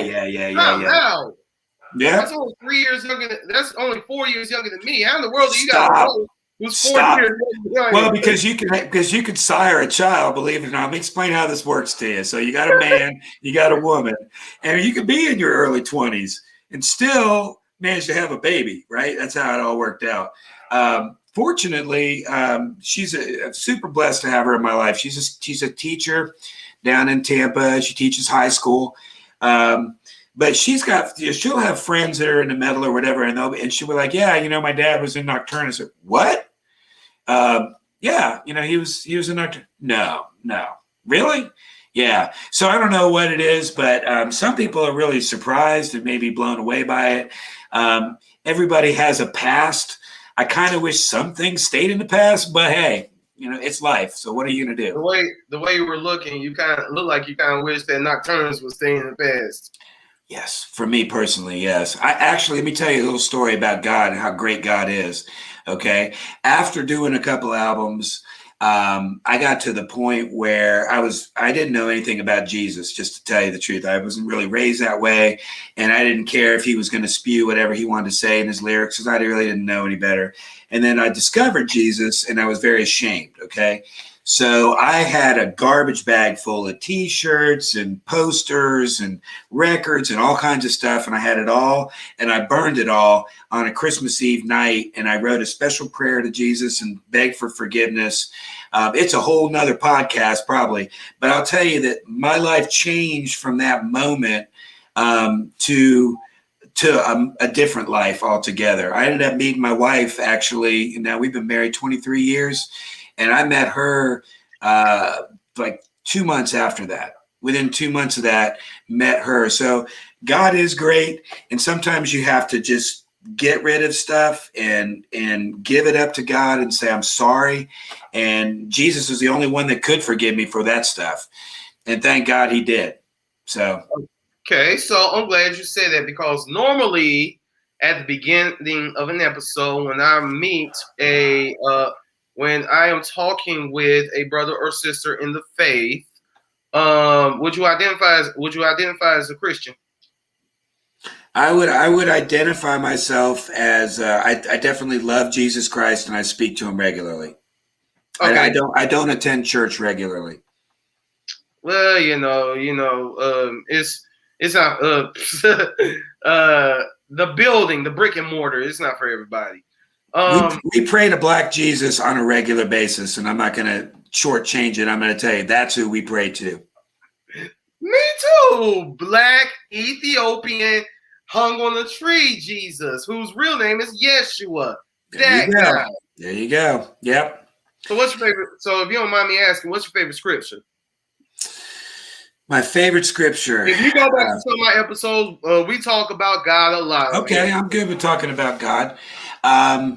So I guess it would be, I like the story of Job only from the standpoint of it's a faith testing situation. And it kind of goes back to, you do have to trust and have that faith over a long period of time. But if I'm going to Jesus, and specifically, I would say that Jesus talking about it's more important to pray in private and have that private conversation than to put on a show in public. In other words, God appreciates it much more when you have that one-on-one. You can talk to God without having any trappings. And really, the trappings, in my opinion, can be a problem. It can be problematic. It takes a distance from you and God. So I think a lot of, as far as any specific, I can't throw out, 3:16 John and say, because that's what you see on the banners. But yeah, unless you're Tim Tebow, exactly. So I'll just tell you how I got introduced to Jesus, because like I said, I wasn't really raised that way. But somebody who was a Catholic, which I'm definitely not Catholic either, but she was very much so, gave me my Bible, the first Bible I had, and then I got a handle on the Jeffersonian Bible. And for those of you who don't know what that is, Thomas Jefferson put this together. It's only the words of Jesus. It strips out everything else except just what Jesus said. And so it's smaller. And when you read it, you get a strong understanding of who Jesus was, what he was about, what he was trying to live and emulate, and the struggle he had to try to make people understand where he was coming from, even his own apostles, right? I mean, over and over having to try to explain things in another way so people could understand. But that's when I felt the most shame for being in Nocturnus. When I understood what Jesus was about, love and light and taking care of each other, it made perfect sense, and I was very ashamed. I was very ashamed that I had gone down a different path and without really knowing Jesus at all. And so that was shameful for me. And so that's really it in a nutshell. I mean, the concept of loving each other is really what it's all about. It doesn't make any difference who's who, what you have, what you look like. Every one of us is made up of the same molecules and star stuff. We're all human beings and blessed to be here by some amazing divine grace that we're here. So that's the way I look at it. One of my favorite scriptures is anyone who is in Christ is a new creature. Old things are passed away, all things are brand new. And you're walking in this brand new light and stuff. And it's a beautiful thing because, hey, they may be, nocturnals, they may be out touring and doing their thing and stuff, but they never had a play directed by me. So there you go. That right there was worth my conversation with Jesus. For him to guide me through all those years from when you were 2 all the way up to now. Okay. Okay. Let's just say 1 then. From when you were just a baby. I mean, just a little tiny bit, no beard, no nothing, man. No locks. You weren't all pumped up like you are now, hitting the gym and whatnot. So you were just 1 year old. But Jesus brought me to you and you to me. So that's worth it right there. Amen. And I will say, so me, I'm not a fan of the death metal genre at all. Look, that's my surprise face. Hold on. Okay, Home Alone. But there are some metal-y type songs that I like. Okay, I like Metallica's Enter Sandman. I like that. Enter Sandman. I'm with you. I'm feeling you. I love Cult of Personality by Living Colour. Yes. Okay. There you go. Vernon Reid. I don't know if Skillet identifies as metal, but they sound metal. All it takes to be metal is to have a you got to have the guitar amplified through some crunch, right? And pretty much you can get away with calling that metal. I mean, to be honest with you, I listen to all kinds of stuff. You asked me in the beginning of this to come up with 3 songs. That's a tough, tall order as far as favorite songs. When I'm driving around Sirius, I listen to the 70s, 90s. I listen to Lithium, which is all the grunge stuff from the 90s. I have that hair. There's a hair channel there, all the hair bands. Just for a laugh, more than anything, I'll flip over to that. There's a hardcore rap channel on there, which I'll flip to sometimes. Because when I was coming up in the Nocturnus days, NWA just had they had their EP out, and we were in Mexico City playing that. And so I know that doesn't it sounds like that's mind blowing. A bunch of death metalers listening to NWA, but that's when it came out. Was 90? It was 89. I guess it was 89. So we're not going to say what the N in NWA stands. No. But we're just saying that. I'm saying that my musical tastes are all over the place. Oh, mine too. Cause primarily I love hip hop, conscious hip hop. Also love Christian hip hop, gospel, CCM. I do love type of Christian contemporary Christian music that you will hear on K Love. Jazz, love classical music. Are you yawning at my music? I was yawning at your contemporary Christian. I'm just sorry, but hey, if that's your deal, that's cool, man. But how can you yawn on For King and Country or DC Talk? Can I get a pillow and put it down and lay on it, or Newsboys? How can you yawn on it? I just don't know them. I guess that's my bad. That's all good. Let's see. Love neo soul, R&B. I love theater tunes. Love the Dreamgirls soundtrack. Love Hamilton, In the Heights. My musical taste all over the joint. I being a North Carolina born person, I love country music. I enjoy country music. See, I have trouble with that. My wife loves it, and she puts the headphones on. Even my cat can't stand it. Okay, we got 2 cats, and he'll literally put his paws over his head when the country music comes out. She wears the headphones, but then she starts kind of bopping around the house. Is all, and I'm like, I gotta go. I gotta get out of the way. Look, Louis. All you have to do is listen to a Picture by Kid Rock and Sheryl Crow. All you gotta do. All you gotta do is listen to that. At least "Daddy Lessons" by Beyonce. Okay. All right. Okay. Here. Okay. How about this? "Feel the Knowing" by this woman named Skyline Motel. I love the song "Feel the Knowing." Don't know it. Okay. Listen to Lady Antebellum's self-titled album. Maybe that. I would say Taylor Swift, but you don't Listen. Taylor's all right. I mean, sometimes, but all I'll say is she tries to. My wife, God bless her, I love her to pieces, and she'll try to. We'll be playing games and stuff, and my daughter's not in the country either. Neither is her boyfriend, but we'll be sitting around, and she'll be like, "You got to hear this one song. You just got to hear this one song." I'm like, "Really? Okay. Well, we'll give you this. We'll give you this one song. What's it all about?"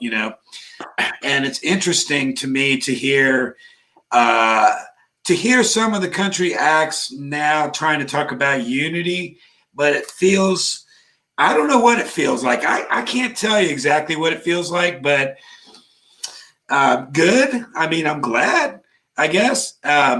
And then basically, if it's about the truck and the dog, and I'm liquored up, and I'm four tequilas into a naked beach party or something, I don't know, man. That's just not my thing, What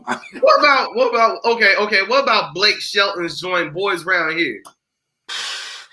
What? Chew tobacco, spit? Yeah, that sucks. Okay, that sucks. I'm just gonna tell you right now. I'm sorry, man. We can't go there. The boys round here. All right. I thought that the song's great, but the video's corny. Trying to be all united with the rappers. No. What about "Life Is a Highway" by Rascal Flatts? I mean, the original version of "Life Is a Highway" I actually like. So that's a remake of it. But I don't know. It's like that Old Town Road business. I just can't get. It's too pop, and something ain't right about it.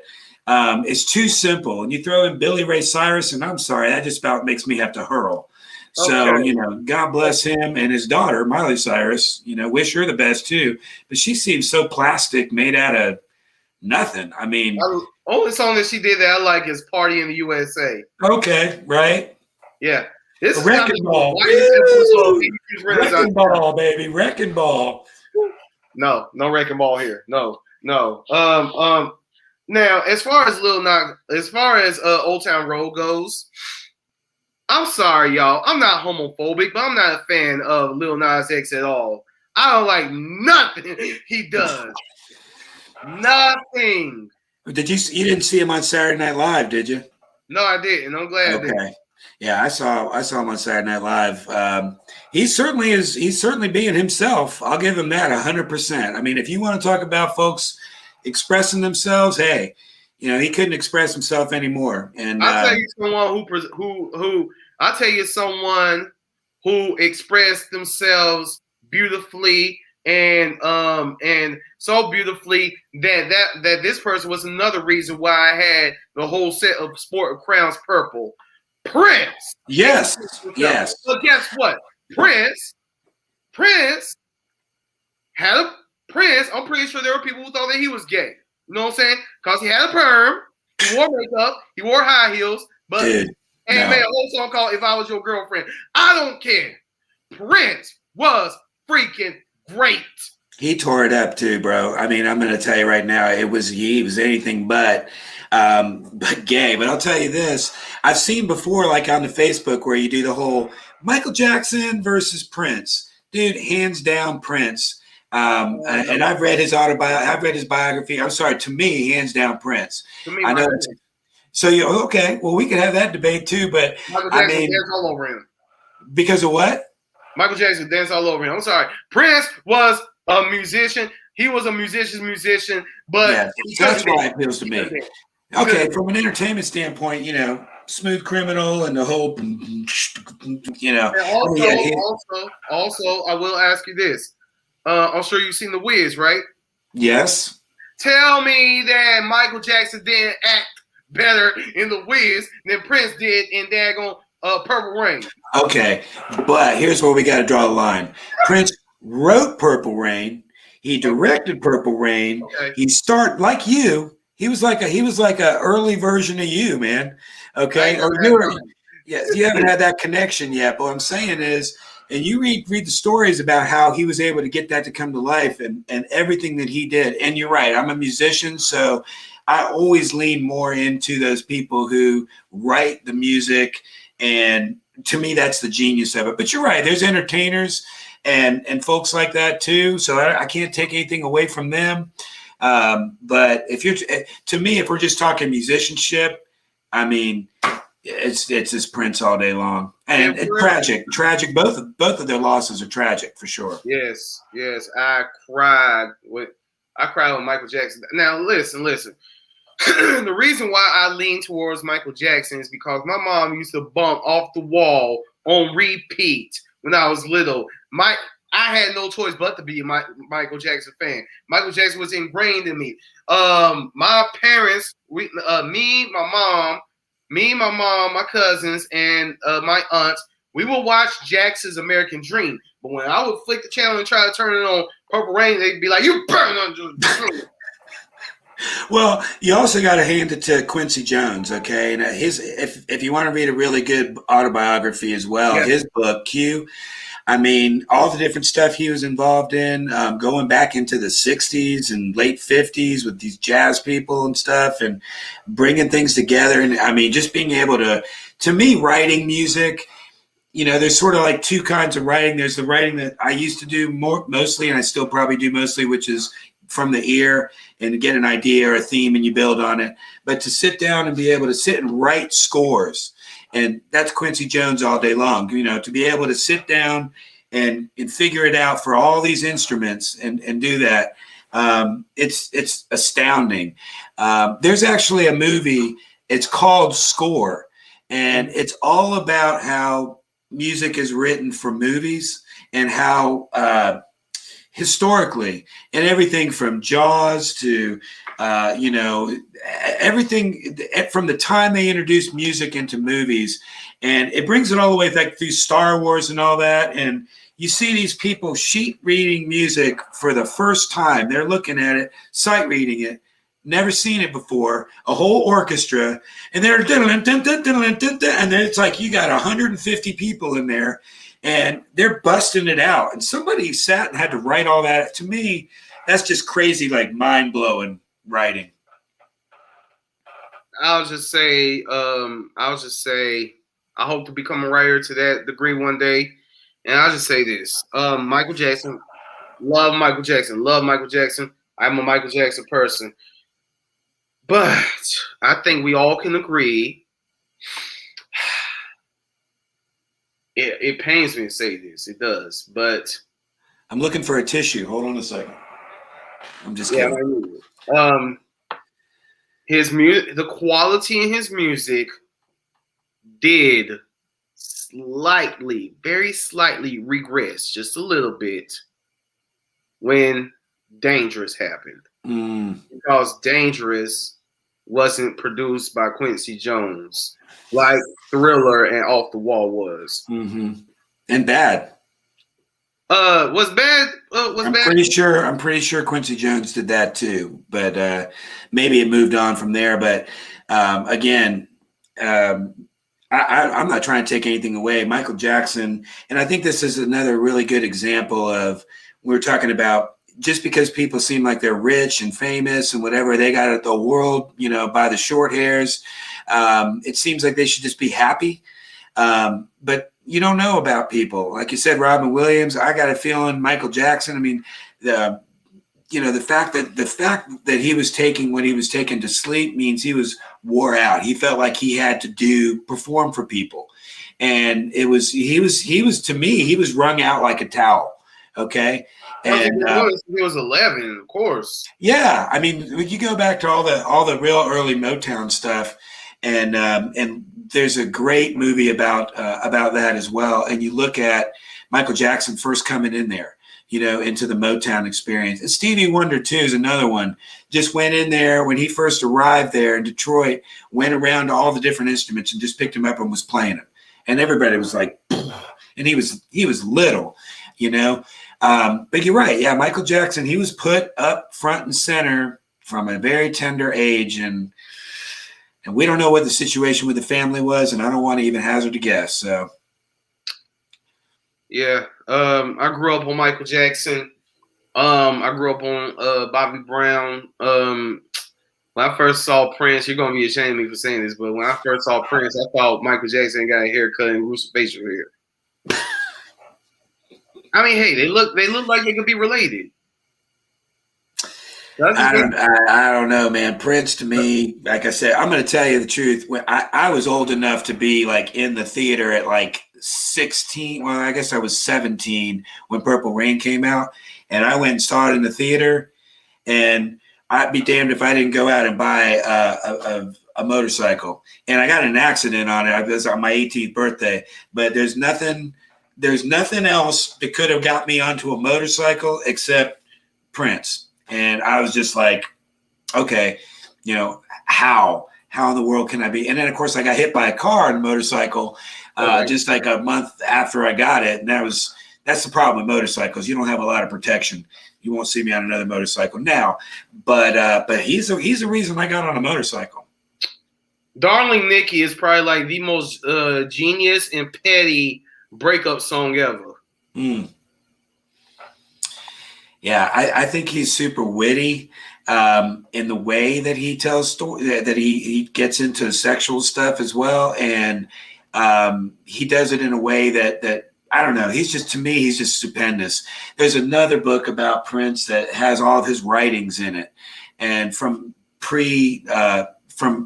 everything before, 1999 and everything else, when he was just really, because he was a prodigy too. He really started out in his early teens or whatever. But anyway, we got into the musical tip, but I'll just tell you that, yeah, they're awesome. So now on my 3 songs, I got to pick a Prince song for sure. Yeah, and I'm like, shoot. And I'm like, right. And I'm like, right now, I'm going to say, as we start to wrap this up, Prince has so much game. I am going to try to use some of his words to get with women, but I imagine me, daggone, saying, looking at a girl saying, if I was your girlfriend.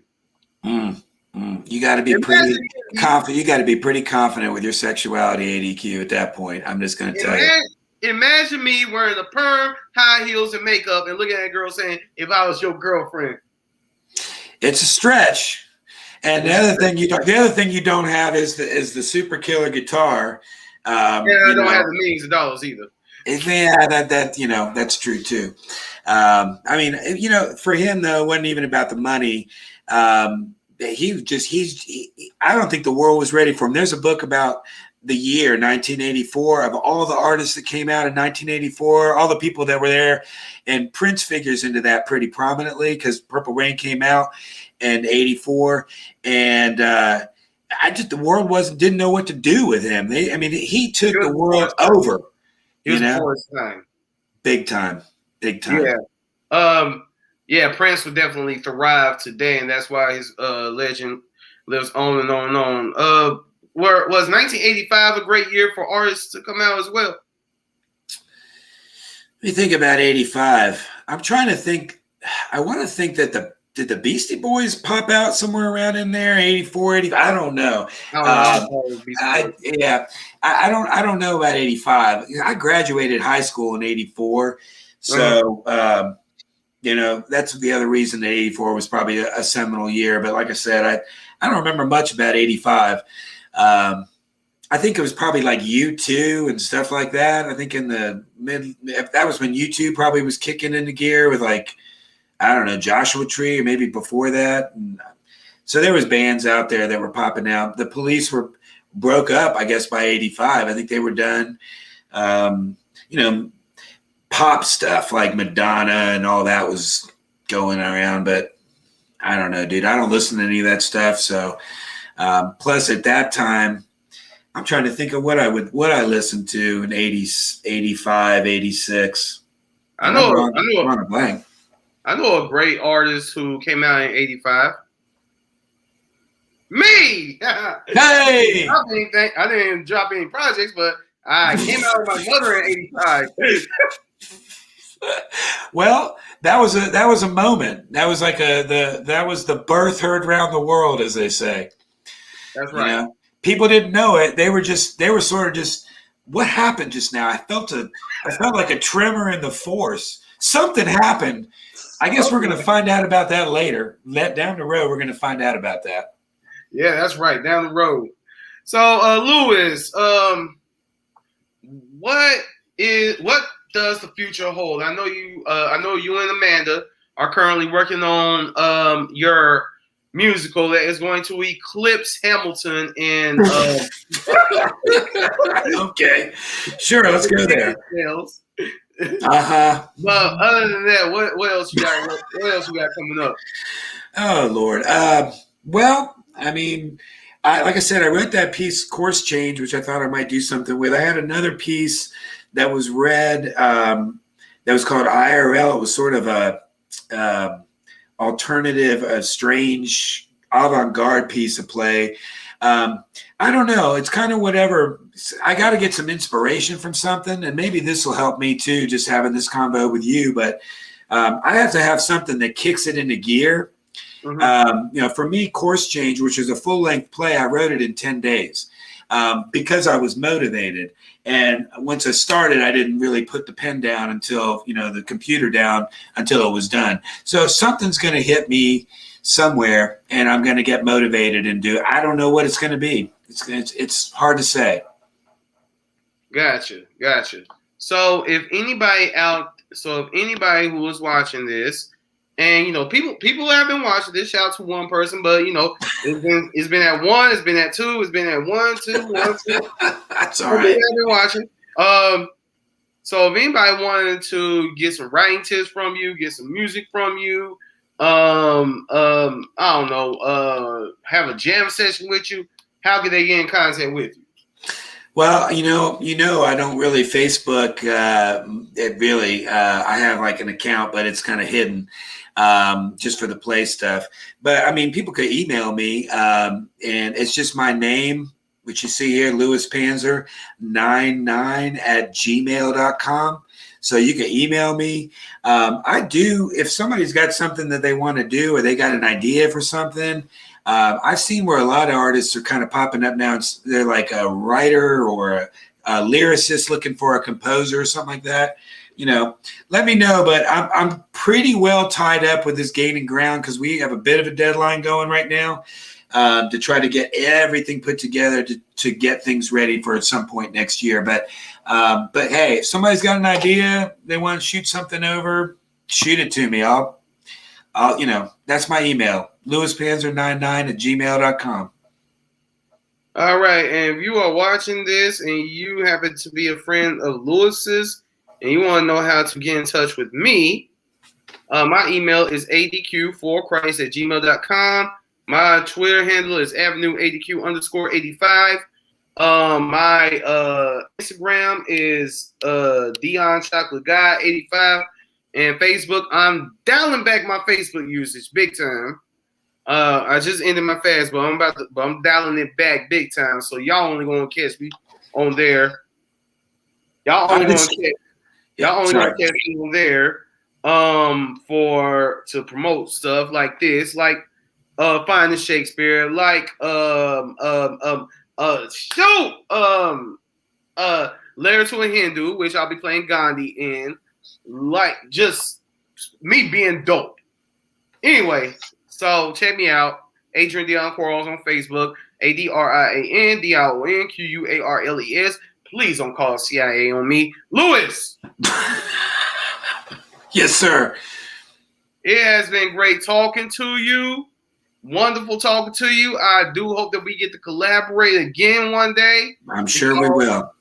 Because you have that humble and radiating energy that most directors, when the script gets their hands, the writer is somewhere else writing something else. But both times we work together, I include you in the process because I wanted to get some semblance of your vision and see if it would match my vision and see if we can put together something beautiful. And I think that we did. Would you agree? I would 100% agree. And to me, this whole experience is just learning. I mean, I learned from everything and everybody.